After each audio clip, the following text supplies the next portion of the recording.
नैना रे नैना नैना बरसो रे मेरे हाल पर।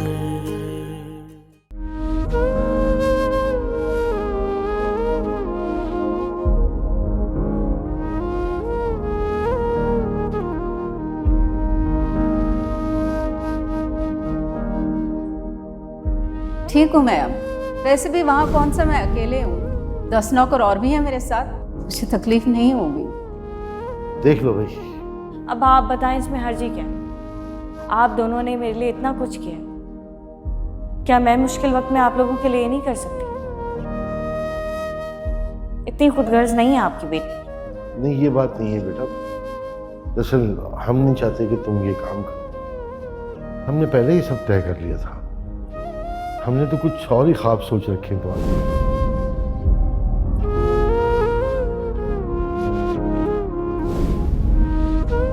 खैर तो ठीक रहे हैं।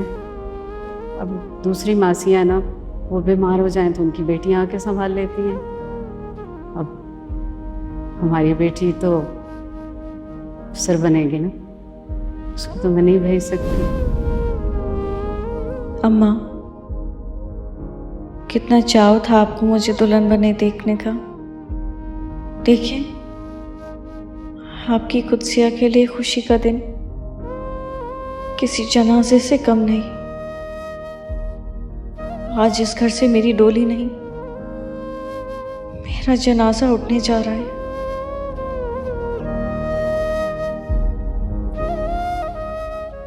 कुदसिया, चलो निकाह का वक्त हो गया है। निकाह नहीं, जनाजा गए मेरे ख्वाबों का, मेरे अम्मा अब्बा के ख्वाबों का।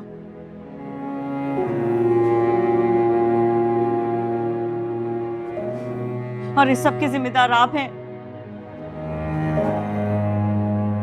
मैं आपको कभी माफ नहीं करूंगी, कभी नहीं।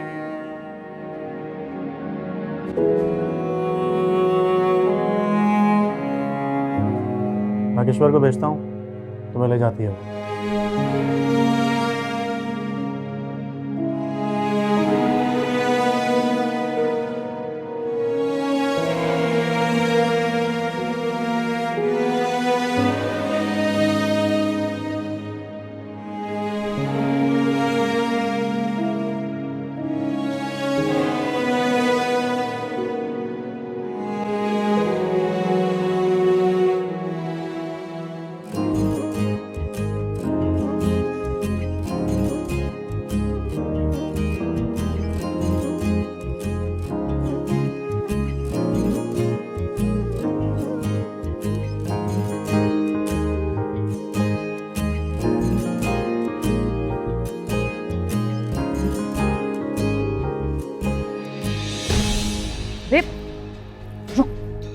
तू अकेली बाहर क्यों हो गई?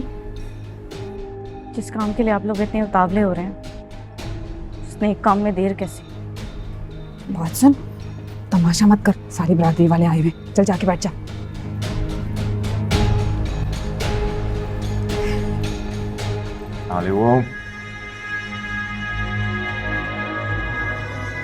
अम्मा जवाब ही नहीं दे रही है। मौलवी साहब, निकाह शुरू कर। मेहर कम रखना।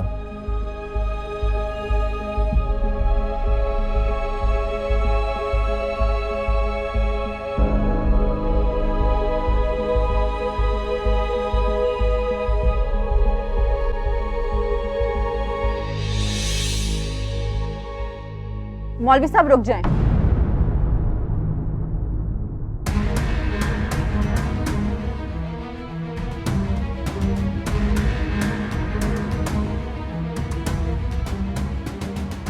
रिदा, इब्राहिम,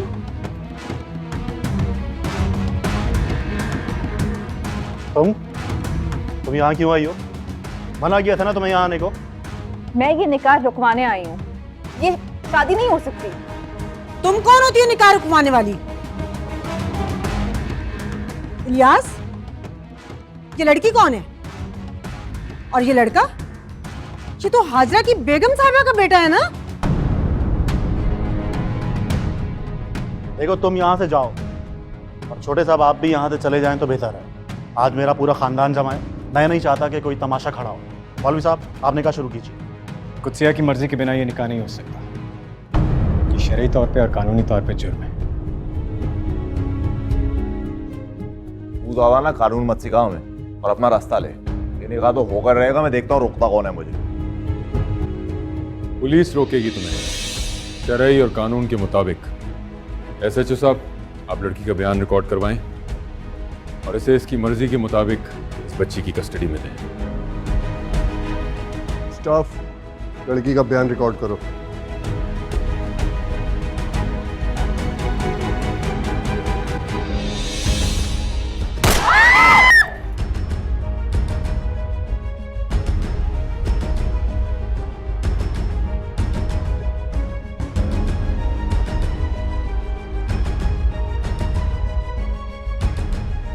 खालिद, खालिद ये क्या किया तुमने?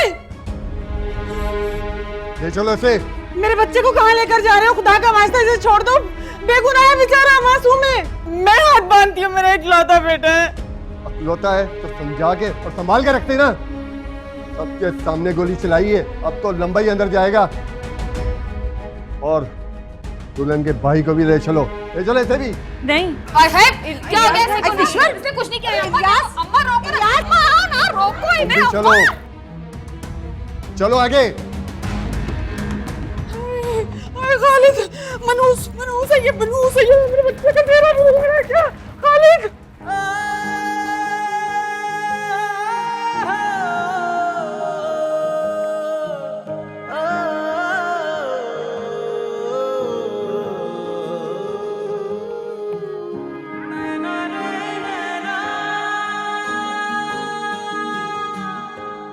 नैना रे नैना नैना बरसो रे मेरे हाल पर। नैना रे नैना नैना बरसो रे मेरे हाल पर। कुदसिया, ये मत समझना कि शादी खत्म हो गई। आऊंगा निकाह तुमसे ही करूंगा मैं। चल अबे इसको मोबाइल में चलो आगे। चलो चलो लेके जाओ। चल चल आगे चल।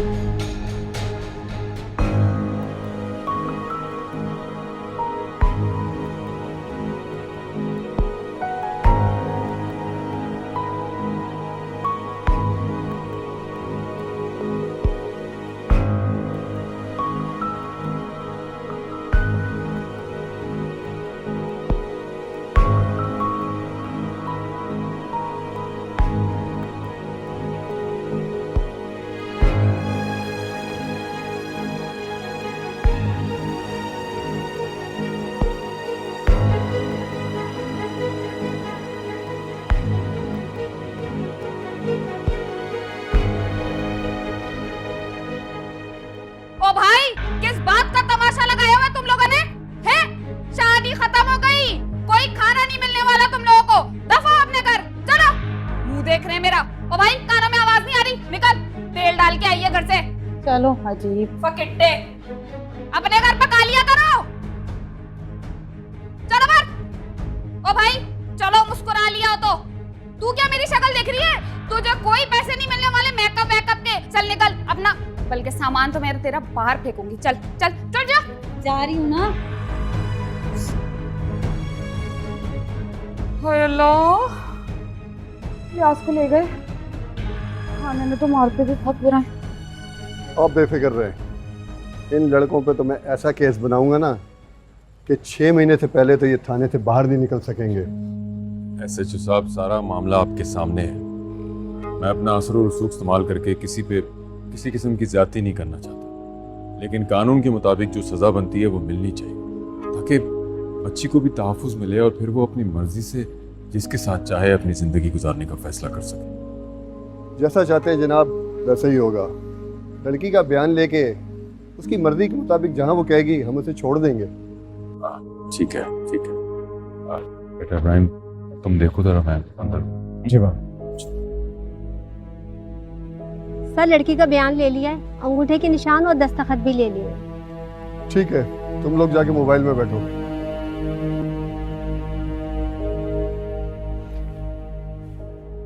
बस करो कुत्सिया, अब रोने का कोई फायदा नहीं है। देखो अब तो सब कुछ सही हो गया है। क्या सही हुआ? कुछ भी ठीक नहीं हुआ, सब कुछ तो बर्बाद हो गया है। और इस सब की जिम्मेदार मैं हूं। सब कुछ मेरी वजह से हुआ है। पहले मेरी वजह से मेरी अम्मा आबा इस दुनिया से चले गए, और उसके बाद मेरा अपना भाई मेरी नजरों के सामने मेरी वजह से गिरफ्तार हो गया, उसे पुलिस पकड़ के ले गई। मेरा हंसता बसता घर बर्बाद हो गया, मेरे घर की रौनक चली गई, खुशियां चली गई, सब कुछ मेरी वजह से। क्या यही सब कुछ करने के लिए मैंने यूनिवर्सिटी ज्वाइन की थी? क्या यही सब कुछ चाहिए था मुझे? नहीं, मैंने दिन रात पढ़कर मेहनत इसलिए तो नहीं की थी, स्कॉलरशिप इसलिए तो नहीं हासिल की थी कि मैं अपने घर वालों को बर्बाद कर दूं। मेहनत इसलिए की थी ताकि मैं कुछ बन सकूं, अपने माँ बाप का ख्वाब पूरा कर सकूं। लेकिन ना तो वो उनकी जिंदगी में हो पाया, और ना शायद अब उनके जाने के बाद कभी हो पाएगा। देखो कुत्सिया, ये जो कुछ भी हुआ है इसमें तुम्हारी कोई गलती नहीं है। तुम्हारे माँ बाप की जो मौत थी वो एक नेचुरल डेथ थी। तुम अपने आप को कसूरवार नहीं ठहरा सकती। और तुम्हारे भाई को पुलिस उसकी हरकतों की वजह से लेके गई है। मुझे बताओ, कौन सा ऐसा भाई होता है जो अपनी बहन को जानबूझ के जहन्नुम में धक्का दे दे, और एक खालिद जैसे घटिया तरीन आदमी के साथ उसकी शादी के लिए उसको मजबूर करे? अगर आज इब्राहिम पुलिस को लेके वक्त पे ना पहुंचता, तुम जानती हो कि क्या होता? तुम्हारा वो भाई ना, जिसके लिए तुम यहाँ पे बैठी आंसू बहा रही हो ना, तुम्हारी शादी खालिद से कर देता, और इब्राहिम को तुम हमेशा हमेशा के लिए खो देती। लेकिन जिंदगी में सब कुछ शादी तो नहीं होता रहता। खून के रिश्ते सबसे बढ़कर होते हैं। इस बात का एहसास मुझे अम्मा अब्बा के जाने के बाद हो रहा है, इलियास भाई के जाने के बाद हो रहा है। मैं खुद को कितना छोटा महसूस कर रही हूँ, तुम नहीं जानती हो। मैं कभी इतनी खुदगर्ज तो नहीं थी। और रही बात इब्राहिम की, तो मेरी जिंदगी में कभी वो इतना अहम था ही नहीं। मैंने कभी भी उसको अपने मकसद पर फोकियत नहीं दी। हाँ, शायद थोड़े वक्त के लिए मैं उसके जज्बात, उसके मोहब्बत की शिद्दत को देखकर उससे मुतासिर हुई थी, लेकिन उससे शादी करना, उसे हासिल करना मेरी जिंदगी का मकसद कभी था ही नहीं। क्योंकि मेरा मकसद अपने अम्मा बाबा का ख्वाब पूरा करना था, जिंदगी में कुछ बनना था। वो मुझे अफसर बनाना चाहते थे रिदा, मुझे अफसर बनना था।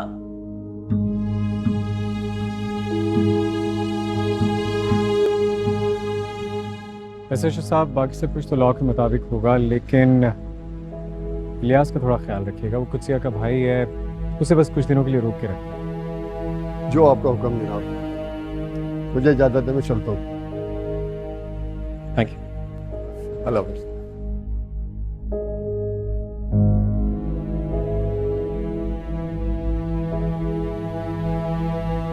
मुझे पता है कुत्सिया कि तुम्हारा मकसद अपने माँ बाप की ख्वाहिश, उनके ख्वाबों को पूरा करना था, लेकिन जिंदगी किसी का नाम तो नहीं है ना। जिंदगी में छोटी छोटी खुशियाँ होती हैं, छोटी छोटी ख्वाहिशें होती हैं, उनकी तकमील भी तो जिंदगी का हिस्सा होती है। मगर रिदा, तुम इन बातों को छोड़ो और बस साथ चलने की तैयारी करो। नहीं नहीं रिदा, ये मेरा घर है, मैं इस घर को छोड़कर नहीं जा सकती हूँ। कैसे जाऊं? इसमें मेरे अम्मा अब्बा की यादें हैं, उनकी खुशबू है, मेरे और इलियास भाई की बचपन की यादें हैं। मैं इस घर को छोड़ के नहीं जाऊंगी, कहीं नहीं जाऊंगी।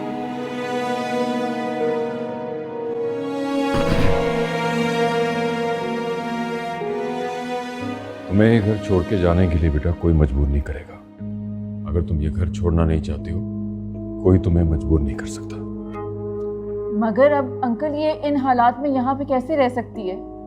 क्यों? क्यों नहीं रह सकती? ये इसका घर है, इसके माँ बाप का घर है। ये जब तक चाहे यहाँ रह सकती है, कोई जोर जबरदस्ती नहीं करेगा। और बेटा, तुम्हें तुम्हारे मकसद से और अपने माँ बाप का ख्वाब पूरा करने से भी कोई नहीं रोक सकता, बल्कि मैं और इब्राहिम तुम्हें तुम्हारे मकसद में और ख्वाब को पूरा करने में जहाँ तक मुमकिन हो मदद करेंगे। बेटा, तुम आओ मेरे साथ।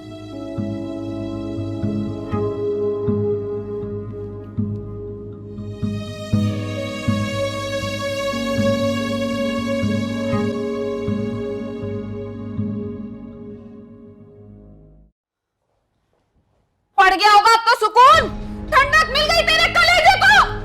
यही पढ़ने जाती थी ना तू अपनी कॉलेज यूनिवर्सिटी में कि अपने सगे भाई को उठा के पुलिस के हवाले कर दे। क्या कसूर था बेचारे का, हैं? इज्जत के साथ तेरी रुखसती कर रहा था, जबकि तेरे कारनामों की वजह से ना कोई भी तुझे ब्याने को तैयार नहीं है। फिर भी वो अपने साए में तुझे इस घर से ब्याना चाहता था, और तो और वो बेचारा अपने घर की छत तक ताई को देने को तैयार था। अरे क्या ऐसी होती है बहनें? अरे बहनें तो अपने भाइयों की इज्जत की खातिर ना जान दे देती हैं, उनकी गैरत पे कुर्बान हो जाती हैं। पता नहीं तू किस बात का बदला ले रही है हमसे? हटा माँ। नहीं भाभी, मैं क्यों ऐसा करूंगी? अपने ही भाई को मैं क्यों? हाँ, अब बन जा मासूम, बन जा मीसनी जैसे तुझे कुछ पता ही नहीं है। मैं याद दिलाती हूँ, याद है तेरी वो फिल्म के चक्कर में कितनी बदनामी हुई थी हमारी? उसके बाद तूने अपनी ही सहेली के बाप से चक्कर चला लिया। शर्म नहीं, तेरे बाप की उम्र का था वो। कोई गैरतमंद लड़की होती ना तो अब तक खुदकुशी कर चुकी होती, लेकिन जान दे रही है। जान से मार दूंगी, जान से मार दूंगी। छोड़ो, मैं इसे जान से मार दूंगी। छोड़, हटो। ये क्या मुझे मैं जान दे रही है? छोड़ो ना, क्या हो गया? अभी आप क्या करेंगे? मारना चाहती हैं इसे? मैं चाहती हूँ कि ये मनहूस ना अब भी नहीं सो जाए। पहले हमारे घर को खा गई, उसके बाद अपने माँ बाप को खा गई, सबको तबाह कर देगी है। छोड़ो मुझे, मैं इसे जान से मार दे रही हूँ। छोड़ो मुझे। क्या कर रही हैं आप? आपका दिमाग तो ठीक है, पागल तो नहीं हो गई आप? हो गई हूं मैं पागल। कोई और इस हालत से गुजर रहा होता ना तो अब तक इस मनहूस को मार चुका होता। वो तो मैं इसकी भाभी हूं, मैंने हल्का हाथ रखा है। बहन, ये बहुत गुस्से में है, इन्हें आप कमरे में ले जाइए। चल, तुम आ गई बीच में, वरना जान ही लेने की बस की।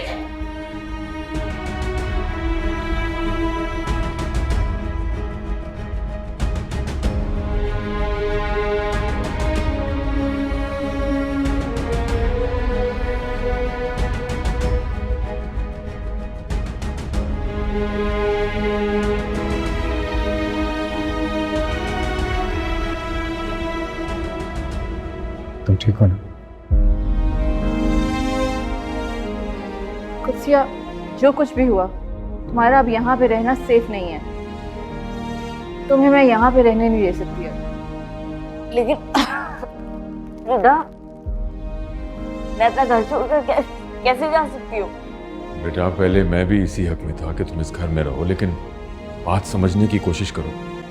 तुम अकेली हो, तुम्हारी जान को यहाँ खतरा है, तुम्हारे माँ बाप भी साथ नहीं है, भाई नहीं है। ये औरत तुम्हें कभी भी कोई बड़ा नुकसान पहुंचा सकती है। लेकिन मैं जाऊंगी कहाँ? इस छत के सिवा मेरे पास कोई छत नहीं है। कैसी बातें करती हो कुत्सिया? मेरे होते हुए तुम ऐसा कैसे सोच सकती हो? तुम मेरे साथ चलोगी, मेरे घर चलोगी। तुम्हारे घर? लेकिन रिदा, मैं तुम्हारे घर कैसे जा सकती हूँ? बेटा, क्योंकि तुम्हारी जान को खतरा है। रिदा के साथ जाना ही मुनासिब है, चाहे चंद दिनों के लिए सही। जब हालात बेहतर हो जाएं, तुम वापस आ सकते हो। तुम चाहो तो मैं तुम्हारे रहने के लिए कहीं और बंदोबस्त भी कर सकता हूँ, मगर रिदा के साथ रहना ज्यादा मुनासिब और ज्यादा सेफ है। अगर रिदा को उसके घर वालों की तरफ से कोई परेशानी ना हो तो। अंकल, मुझे कोई परेशानी नहीं है, बल्कि मेरे अम्मी अबू तो मुल्क से बाहर गए हुए हैं। मैं इसका बहुत अच्छे से ख्याल रखूंगी। तो जाने की तैयारी करो बेटा, प्लीज। इब्राहिम, तुम आओ बेटा मेरे साथ।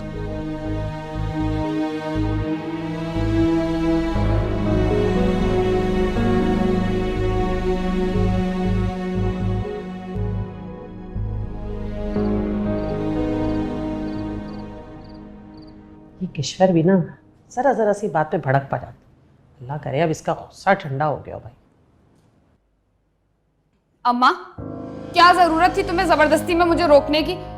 अभी तुम मुझे छोड़ती ना तो मैं छठी का दूध याद दिला देती इसको। पागल हो गई है क्या? क्यों नहीं रोकती तुझे? इलियास को तो पुलिस पकड़ कर ले गई है, अब तू भी उसका गला दबा के क्या फांसी चढ़ना चाहती है? हाँ, क्या तो ठीक रही। अच्छा किया रोक लिया तुमने मुझे। अभी तो बस ये सोच कि हमें इलियास को कैसे छुड़वाना है। अम्मा वैसे देखा जाए ना तो कसूर सारा उस खालिद का है। उसने गोली चलाई थी, मेरे इलियास को जबरदस्ती पुलिस पकड़ के ले गई खामखा। ये वो सब तो यहाँ शादी रुकवाने के लिए आए थे, सबकी मिली भगत थी। और इलियास को अगर ना लेके जाते तो उनका मसला हल नहीं होता। भी पता नहीं नीचे बैठ के क्या खिचड़ी पक रही होगी। मैं देख के आती। कोई जरूरत नहीं, जो कर रहे हैं ना करने दे उनको, कोई जरूरत नहीं वहां जाने की। अपने आशिक के साथ निकल ली तो अच्छा है ना, भाग जाए, तेरी तो जान छूट जाएगी उससे। और तू जो अब तक इलियास को बताती रही ना, हर बार सारी बात सही साबित हो जाएगी कि भाग गई किसी के साथ। अच्छा, खालिद का क्या करूंगी मैं? खालिद जाए भाड़ में हमारी तरफ से, हमें क्या लेना देना उससे? सड़ता रहे जेल में पड़ा हुआ। हमें तो इलियास को छुड़वाना है, उसकी तरकीब सोच। बेचारा किस हाल पे हो गया।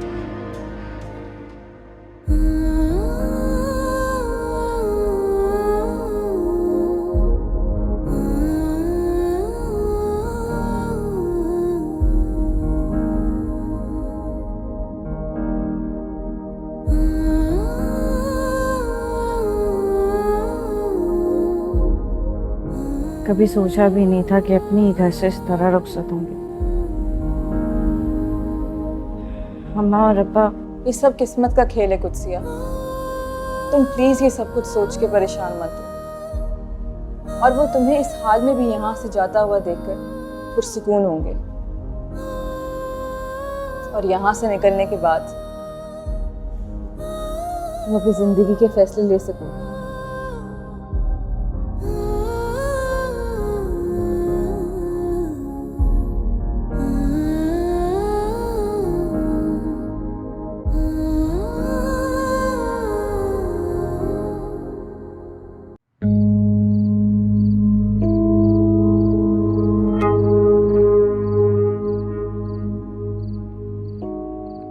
मामा, इस वक्त यहाँ क्या कर रही हैं आप? बेटा तुम्हारे पापा और इब्राहिम अभी तक घर नहीं पहुंचे। कॉल कर रही हो तो फोन भी नहीं उठा रहे। इतनी परेशान हो रही हूँ मैं। तुम्हारी बात हुई है तुम्हारे पापा से या इब्राहिम से? नहीं मामा, मेरी तो कोई बात नहीं हुई। आप ऑफिस कॉल करें ना। ऑफिस कॉल की थी बेटा, टाइम देखो, इस वक्त ऑफिस में कौन होगा। अच्छा मामा, आप परेशान ना हो सकता है दोनों साथ ही हो, कहीं आ जाएंगे थोड़ी देर में। अच्छा ठीक है, तुम जाओ, जाके आराम करो, मैं दोबारा ट्राई करती हूँ।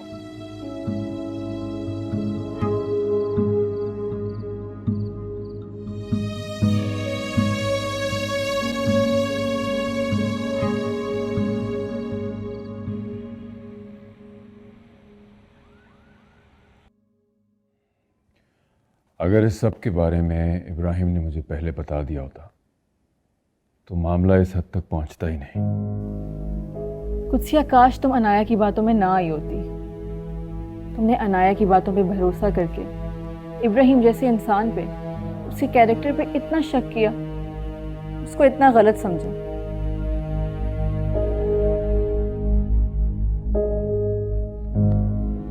अनाया जैसी लड़की से मुझे ये उम्मीद नहीं थी। बहरहाल बेटा, तुम्हें किसी से घबराने की ज़रूरत नहीं है। और मुझे खुशी है इस बात की कि इब्राहिम ने तुम जैसी समझदार लड़की का इंतखाब किया है। बस मुझे थोड़ा सा वक्त चाहिए कि मैं इसकी माँ को मना लूँ। एक बार वो मान जाए तो मैं एक दिन भी ज़ाया नहीं करूँगा तुम्हें बहू बनाकर घर ले जाने में।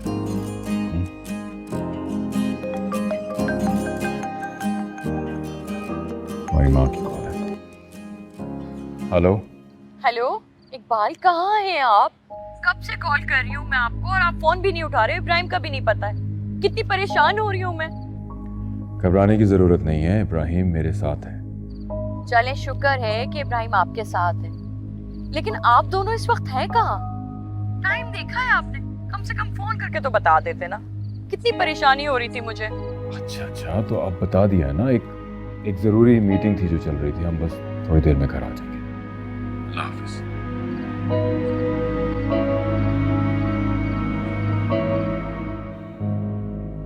तुम्हारी माँ बहुत नाराज़ हो रही है, मेरा ख्याल है हमें चलना चाहिए। जी बाबा, आप गाड़ी में चल के बैठे, मैं आता हूँ। अच्छा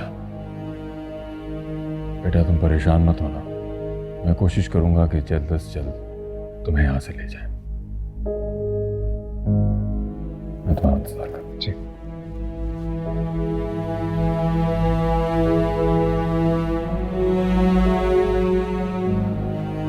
अभी चलता हूँ, रात बहुत हो गई है और मामा भी यकीनन बहुत समय होगी। तुम्हें किसी भी चीज़ की ज़रूरत हो मुझे कॉल कर देना, उसी वक्त पहुँचना।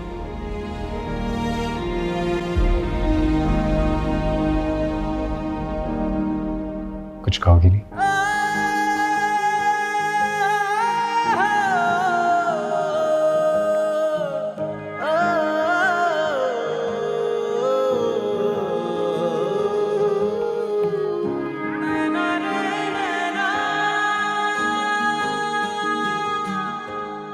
नैना रे नैना नैना बरसो रे मेरे हाल पर।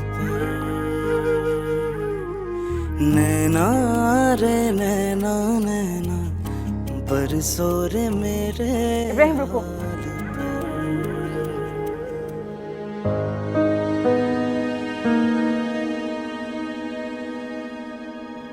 मेरी बात सुनो, कुत्सिया बहुत परेशान है। वो जिन हालात से गुजरी है हम लोग तो उसका अंदाज़ा भी नहीं कर सकते। देखो, वो अपनी फैमिली को लेके बहुत इमोशनल है। इस वक्त उससे शादी या उससे रिलेटेड कोई भी बात करना मुनासिब नहीं होगा। तुम्हें पता है कि वो इस सब का जिम्मेदार खुद को ठहरा रही है। क्या? अगर वो ऐसा क्यों सोच रही है, जबकि हम सब जानते हैं कि इसमें उसके भाई और भाभी का कसूर है, उसका कोई कसूर नहीं है। वो सब कुछ जान के भी अनजान क्यों बन रही है? वो सब तो ठीक है, लेकिन वो फिर भी यही सोच रही है कि उसकी वजह से उसका खानदान, हर चीज़ बर्बाद हो गई है। और तुम्हें पता है, इस सब के बावजूद भी वो उस घर को छोड़ना ही नहीं चाहती। उसे इस वक्त प्यार की ज़रूरत है, शादी की नहीं, एतमाद की ज़रूरत है। और मुझे यकीन है कि वो एतमाद तुम ही उसे दे सकते हो। मैं तो उसे इज्जत, मुकाम, सब कुछ देना चाहता था, लेकिन वो किसी की बातों में आकर न जाने मेरे बारे में क्या कुछ सोचती रही। और एक बार भी उसने मुझसे बात नहीं की। काश कि वो एक बार मुझसे इस बारे में बात कर लेती, तो आज ये वक्त ना होता। एनीवे, थैंक यू रिता, तुम्हारी एफर्ट की वजह से आज वो जो शादी करके जिस जिंदगी का इंतखाब कर रही थी, जहाँ उसे जिल्लत और रुसवाई और दुखों के अलावा कुछ नहीं मिलना था, कम से कम उससे वो बच गई। तो वाकई एक बहुत अच्छी दोस्त साबित हुई। I am really thankful to you. लेकिन तुम्हें लफ्ज़ों का इंतखाब बहुत एहतियात से करना होगा।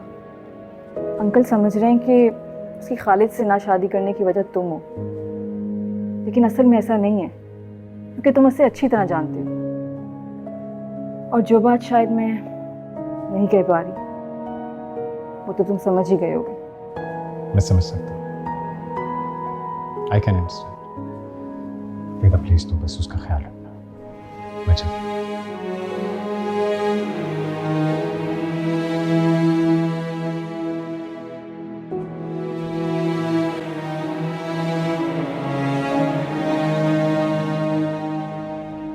कुत्सिया बहुत अच्छी लड़की है, मुझे खुशी है कि तुमने कुत्सिया जैसी लड़की का इंतखाब किया है। लेकिन बाबा, कुत्सिया एक खुददार लड़की है, उसके लिए शादी सब कुछ नहीं है। जानता हूँ मैं, उसकी सारी बातें मैं सुन चुका हूँ। यही उसमें सबसे बड़ी खूबी है कि वो अपने माँ बाप के ख्वाब को अपना मकसद हयात बनाकर लेके चलना चाहती है। लेकिन शादी भी जिंदगी का हिस्सा है, तो तुमसे बेहतर तो और कोई उसके लिए हो ही नहीं सकता, जो उसे बेहतर तौर पे समझता भी हो और उसके इस मकसद को पूरा करने में भरपूर किरदार अदा कर सके। लेकिन बाबा, क्या मामा मान जाएंगे? ये बात मुश्किल ही नहीं बल्कि काफी हद तक नामुमकिन है, लेकिन अब उसे मनाना मेरा ऑब्जेक्टिव है।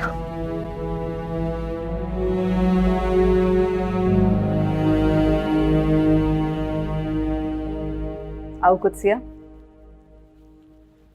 ये तुम्हारा कमरा है। मैंने तुम्हारा सामान पहले ही मंगवा लिया था। तुम इसे अपना घर समझो, आराम से रेस्ट कर लो। रिदा, तुम्हारे पेरेंट्स कहाँ हैं? वो अब्रॉड हैं, और वैसे भी साथ ही मेरी बहन का घर है। मैंने उन्हें सब कुछ बता दिया। तुम्हें किसी चीज़ की टेंशन लेने की कोई ज़रूरत नहीं है। अपना घर समझो।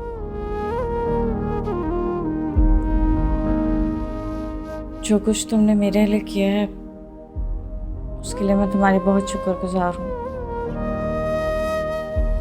तुमने जो भी किया उसका एहसान मैं जिंदगी भर नहीं चुका पाऊंगी। बस बस, इस सब की ना कोई ज़रूरत नहीं है। तुम वैसे भी मेरी इतनी अच्छी दोस्त हो, मेरी बहनों की तरह हो। मैं तुम्हारे साथ वो सब कैसे होने देती? लेकिन मुझे इलियास भाई की बहुत फिक्र हो रही है।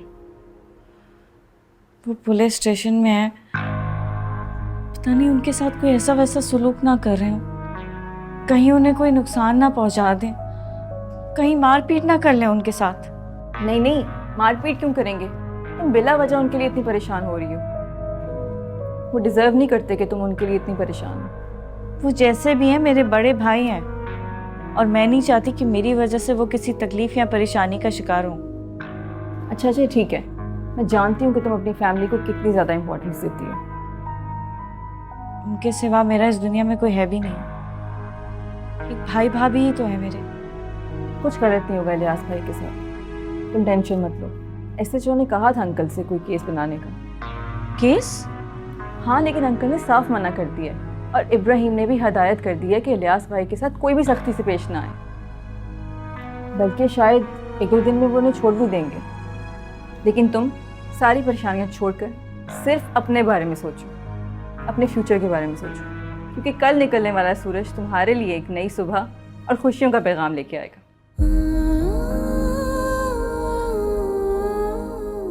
चलो अब मैं चलती हूँ, मैं बहुत थक चुकी हूँ। तुम्हें किसी चीज़ की भी ज़रूरत हो ना तो बिला झिझक तुमने मुझे बता देना है, या फिर मुलाजिम यहीं पे है, कुछ भी चीज़ चाहिए हो, ठीक है ना? ख्याल रखो अपना। रिदा, थैंक्स। Mention not.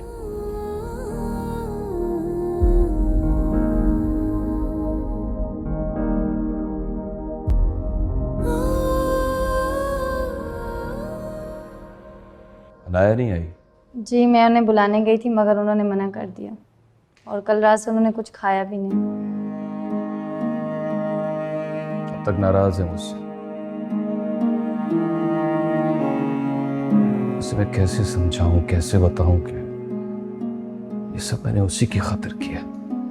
जी? कुछ नहीं, तुम जाओ।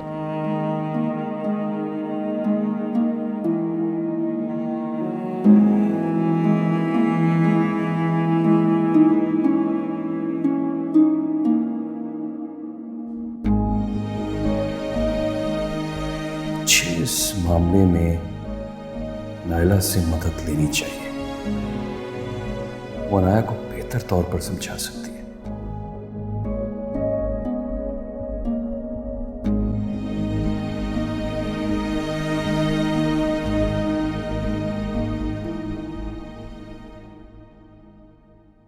अल्लाह, मेरा खालिद पता नहीं किस हाल में होगा।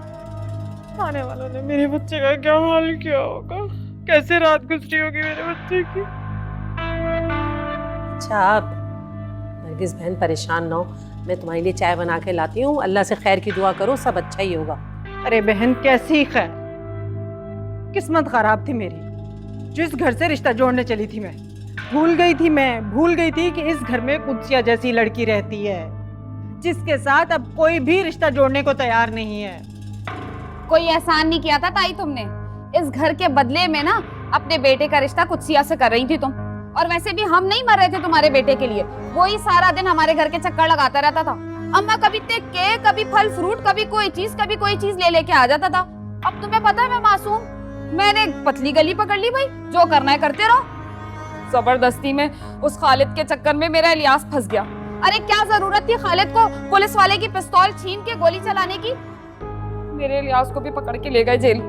ज्यादा बातें सुनाने की किश्वर जरूरत नहीं है मुझे। एक तो तुम्हारे गंद को मैं संभाल रही थी, ऊपर से मुझे ही बातें सुना रही हूँ। आजकल के जमाने में अच्छी खासी शरीफ जादियों को मुफ्त में ब्याह कर कोई नहीं लेकर जाता। एक मैं ही हूँ जो तुम्हारी कुर्सियां जगह जगह से दागदार है, फिर भी मुफ्त में ब्याह कर लेकर जा रही थी, अपनी बहू बना रही थी।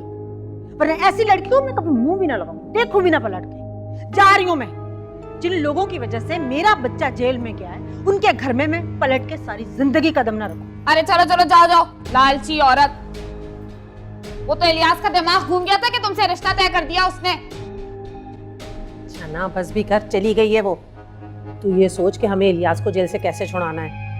अरे पुलिस वालों ने कोई उल्टा सीधा केस डालकर उसे जेल पहुंचा दिया तो हम गरीब कहाँ अदालतों के चक्कर लगाते फिरेंगे। और ये पुलिस ना किसी की नहीं होती है। अब हमें ना थोड़े पैसे खर्च करने पड़ेंगे उसे जेल से छुड़ाने के लिए। अम्मा मेरी तो खुद समझ नहीं आ रहा कि क्या करूं।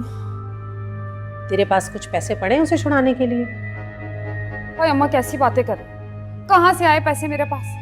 वो तुम्हारा दामाद है ना इलियास, उसने लाडो की मोहब्बत में सारे पैसे ले लिए थे, जबकि ऐसे किरदार की लड़कियों को ना सिर्फ 2 जोड़े में घर से ब्याया था। और वो जो तूने रात को जेवर पहना था, जो कार्ड से खरीदा था, वो कहाँ है?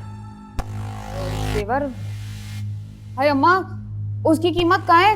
वो तो ऐसे अमीरों को देख के शौक पे बनवा लिया था मैंने दुकानों से। तो फिर बस अब इसका तो एक ही हल बचा है, उठ ही चल।